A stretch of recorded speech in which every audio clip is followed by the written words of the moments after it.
नमस्कार। 29 मार्च 2025 से 2028 तक शनिदेव रहेंगे मीन राशि में। और मीन राशि में गया हुआ शनिदेव जो कुंभ राशि वालों के लिए सबसे अंतिम 7.5 का ढैया रहेगा, जो कमर के नीचे उतरता हुआ पैरों के नीचे से जाता हुआ यह 7.5 कहलाता है। यह क्या दिखाएंगे? एक बात तो तय है कि 7.5 आपके समापन के स्टेज में है, जो ये 2.5 वर्ष में अच्छे और बुरे दोनों फल दे सकते हैं। या हो सकता है कि आपका जो कुछ भी खोया है आपने उसे वापस ला दे, या आपके बिगड़े हुए कामों को पूरा कर दे, या ये 2.5 वर्ष में आपके जो बचे कुचे कर्मदंड हैं उसकी सजा भी दे दे, ताकि 7.5 के अंत खत्म होने के बाद आप पूरी तरह से कर्ज मुक्त और कर्मदंड से मुक्त हो जाएंगे। यह कौन तय करेगा? कैसे पता चलेगा कि यह जो उतरता हुआ 7.5 है यह आपके लिए गुड लक है, अच्छा रिजल्ट देगा, या फिर परेशान कर सकता है? नंबर 1, एक बात अच्छी तरह से जान ले कुंभ वाले, ये तय करने वाले सिर्फ और सिर्फ एक ही चीज होते हैं कि शनिदेव का आगमन किस रूप में है, किस तरह से है, किस पाए से है, किस पैर से है।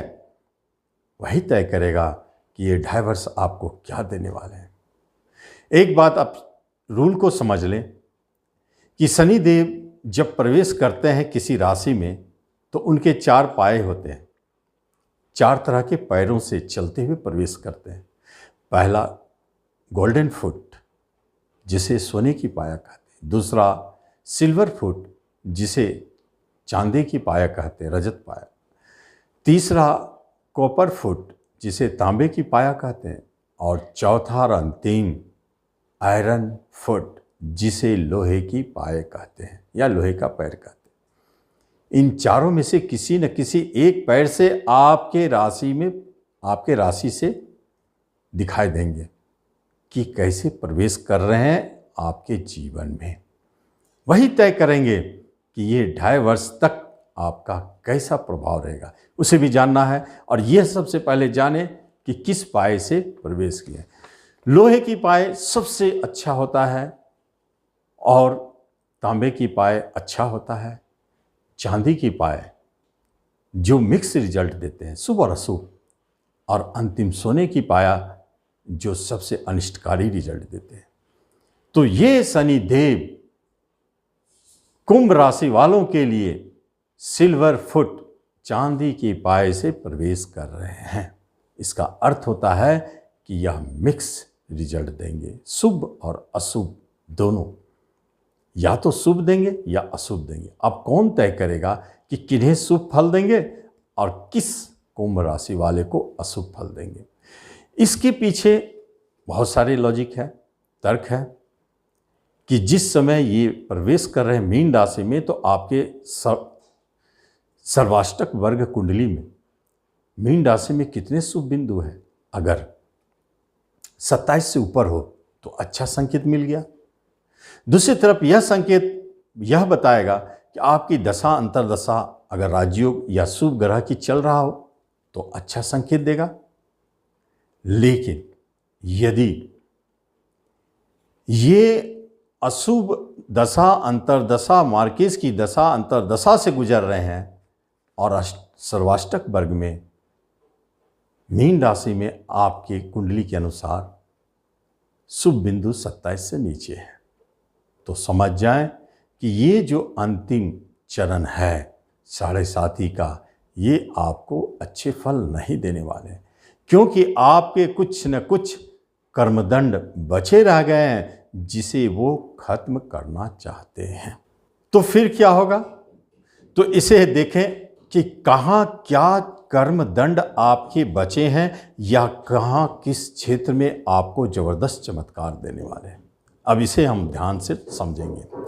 तो इसके लिए क्या देखेंगे? शनिदेव आपके धन भाव में, आपके राशि से सेकंड हाउस जो धन का होता है, वहाँ प्रवेश करेंगे।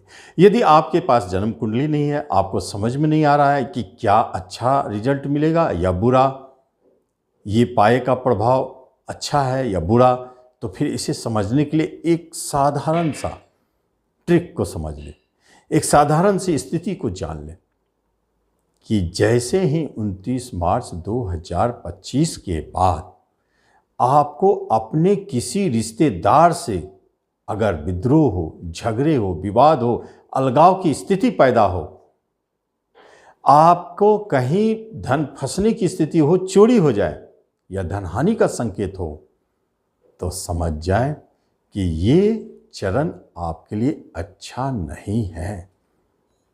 इसका मतलब यह पाए से जो प्रवेश है वह आपके लिए अशुभ फल देने वाला है। सबसे अधिक प्रभाव कमर के नीचे उतरता हुआ आप निश्चित तौर पर जान ले, पैरों में चोट लगना, एक्सीडेंट होना, कमर के नीचे कोई रोग का जन्म होना, प्रॉब्लम दिखना अपने आप आपको दिखाई देने लगेगा। समझ जाएं ये अपना नेगेटिव प्रभाव दे रहे हैं। तो घर में कलह झगड़ा, जमीन जायदाद का बिक्री होना, वाहन का आपके पास से दूर होना या किसी लिटिगेशन जमीन जायदाद से संबंधित फंस जाना प्रॉपर्टी के मामले में, घर में अशांति महसूस होना, आत्मिक सुख का छीनना या अचानक पैतृक संपत्ति संबंधित कोई विवाद जन्म लेना, अचानक उतार चढ़ाव इस तरह का जन्म लेगा जो समझ में नहीं आएगा कि ये क्या हो रहा है। और इसी समय में चूंकि धन और इनकम दोनों प्रभावित हो जाते हैं तो आपके सोर्स ऑफ इनकम को भी ब्रेक कर देते हैं, धन की समस्याओं को जन्म देते हैं, कर्ज लेने की स्थिति बन जाती है।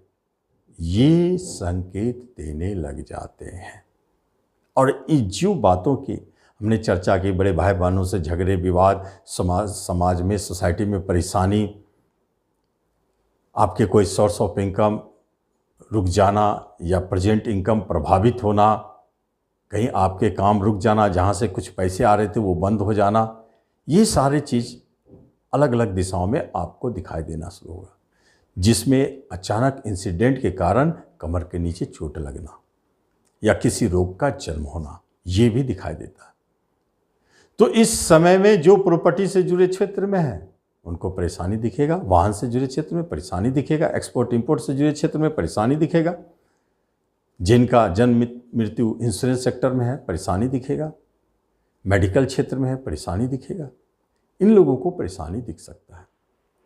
लेकिन इसे अगर उल्टा कर दिया जाए, सिंपल सी बात, अगर आपके साढ़े साथी ठीक रिजल्ट नहीं दे रहे हैं तो आप एक बात जरूर ध्यान रखें कि आप इसका रेमेडी करते रहें। जैसे शनि बाबा के पास जाएं, शनि मंदिर में जाएं, बाबा को प्रार्थना करें और तेल से उनका पूजन करें, तेलाभिषेक करें, इन सब से प्रसन्न होते हैं। लेकिन यदि 29 मार्च 2025 के बाद आप अचानक देखते हैं कि कोई पुराने खोए हुए रिश्तेदार आपसे मिले और बहुत खुशी हुई, नए कोई रिश्तेदार बनना, जैसे विवाह के योग होते हैं उससे नए रिश्तेदार आते हैं, कोई बच्चे जन्म लेते हैं, ये दिखाई दे तो समझिए बहुत अच्छा संकेत है। घर में खुशियों की माहौल बन जाए, कोई प्रॉपर्टी बुक हो जाए या कोई नए वाहन का संकेत दे दे, समझ जाए कि बहुत अच्छा है। अचानक पैतृक संपत्ति मिल जाए, ज्योतिष तंत्र मंत्र अध्यात्म में आपको लाभ हो, साइंटिस्ट है, मेडिकल के क्षेत्र में डॉक्टर है, इंजीनियर है, आप प्रॉपर्टी से जुड़े क्षेत्र में है तो आपको लाभ दिखना स्वाभाविक है। बड़े भाई बहन के सुख भी मिलेंगे और कोई परसेंट इनकम चालू हो जाएगा, धन की समस्याएं समाप्त होगी, अचानक बड़े धन की प्राप्ति होगी, शेयर मार्केट से जो लाभ हो रहा था वो अचानक अच्छे रिजल्ट मिलेंगे, एजुकेशन शिक्षा में जो उतार चढ़ाव था उसमें बहुत अच्छा रिजल्ट दिखेगा। तो ये पता चल जाता है उनके 29 मार्च 2025 से जो एक्टिविटी शुरू होती है उससे। अगर शुभता संकेत है तो आप जान लें 2028 तक आपने अभी तक जो भी साढ़े साथी में खोया है, रिश्ते नाते, धन, वैभव, प्रॉपर्टी, वाहन, जो भी चीज़ आपने खोया है सब आपको वापस मिलेंगे। जो भी कर्ज बने हैं सब कर्ज अपने आप चुकते चले जाएंगे। ये चमत्कार करते हैं। तो निश्चित तौर पर कुंभ वाले आप इसका लाभ लें। धन्यवाद।